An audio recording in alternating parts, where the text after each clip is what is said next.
Hello, International ACAC members. I want to begin by acknowledging just how challenging and uncertain the past few weeks have been for so many of you. Recent policy changes and actions by the US government have had a clear and undeniable impact on international education and student mobility, influencing work that you do and the students you serve. Our International ACAC leadership team has been taking steps to listen, respond, and support. We've connected with Education USA advisors and REACTs to express concern and solidarity. We've reached out to US post-secondary institutions and other higher ed associations to better understand how they're adapting and responding. And we're engaging with our parent organization, the National Association of College Admissions Counseling, to find the best way to advocate together. Together with NACAC, we share a common mission: to serve and support admission counseling professionals and the students they guide. Through collaborative programs, activities, and shared initiatives, we actively work together to broaden geographic representation and amplify the voices of our collective membership. And with nearly 30,000 members worldwide, NACAC has long been a strong advocate for our profession, and it is that spirit of advocacy that we look to in this time of uncertainty. We are grateful to welcome NACAC CEO Angel Pérez to share insights and continue this important conversation. Welcome, Angel. Thank you, Wilson. And I want to start by saying thank you to you and to the board of International ACAC. It's not an easy time to be a leader. And so I just want to thank you for, everything that you continue to do and also just inviting me to be with you. And I look forward to continuing to work together. We're on WhatsApp all the time now as a result of everything happening in the world. And I just want to echo what Wilson has said. We are living in extraordinarily challenging times. And most people that know me know that I lead through optimism, and I will continue to do that. But I also think it's important to share a little bit of reality. The news coming out of Washington, D.C., that is impacting not just the United States, but the entire world, continues to be more and more challenging every day. And I feel it deeply. I actually am in Washington, D.C. NACAC has its headquarters right outside of Washington, D.C.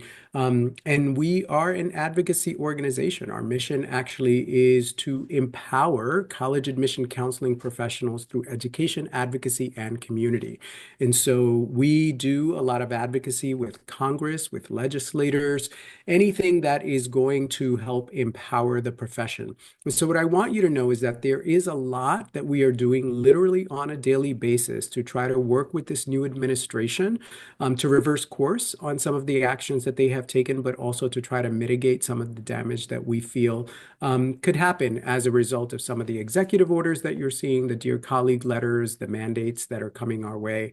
The one thing I think it's important for you to know is that while you may see, especially on our website, letters that some of us write or actions that we take, there also may be a lot that you don't see. And that's because we really are living in some dangerous, difficult times where sometimes speaking out can end up becoming retribution to organizations.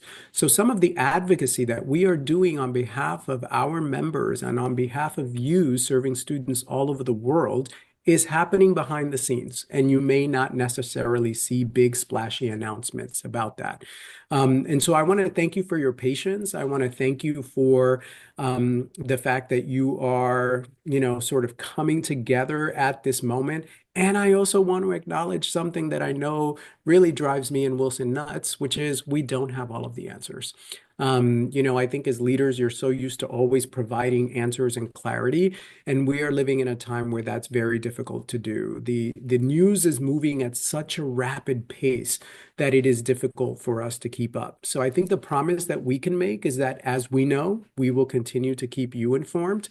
The other promise we can make is that International ACAC and NACAC are going to work together and in tandem around any issues that we feel need to be addressed.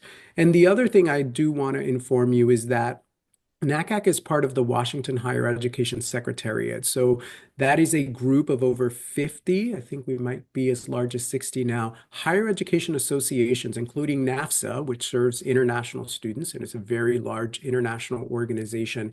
And so together, we have come together to really try to not only mitigate some of the issues that we are seeing here in Washington, D.C., but also a strong force and a strong voice with Congress to continue to be an advocate for education and in particular international education and global student mobility. And so we're going to continue to do that.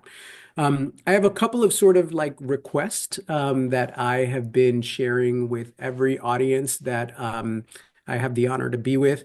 One is I think everyone's feeling a lot of anxiety right now, and there's a lot of uncertainty. And the advice that I am giving friends, colleagues around the world, but also giving myself, is to focus on the things that we can control right now. I think it's really important, that we double down on the things that our profession does really well, which is serving students and families and trying to help shepherd them through the process during a moment in our history, which is so uncertain. There's a lot that we can't necessarily control. And so focusing on that sort of gives us a little bit of a coping mechanism during a time that's extremely difficult. The other thing that I would like to share is, I'd really like to call for grace, particularly for our higher education members.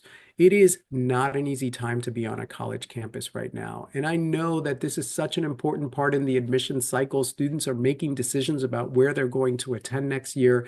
But colleges and universities are facing issues that they've never faced before. And so I would like to ask that we give them some grace as they need the time to figure this out. And also that sometimes they may not be able to respond to things the way they used to because the media scrutiny here in the United States is unlike anything we've ever seen before. And there can be some significant consequences for institutions, as you're probably seeing on the news.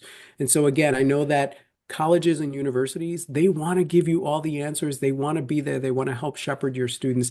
And at the same time, they also need a little bit of breathing room to try to figure out what are the right answers and how are we going to make sure that we give our families, students, and counselors the information that they need and also protect the institution at the same time.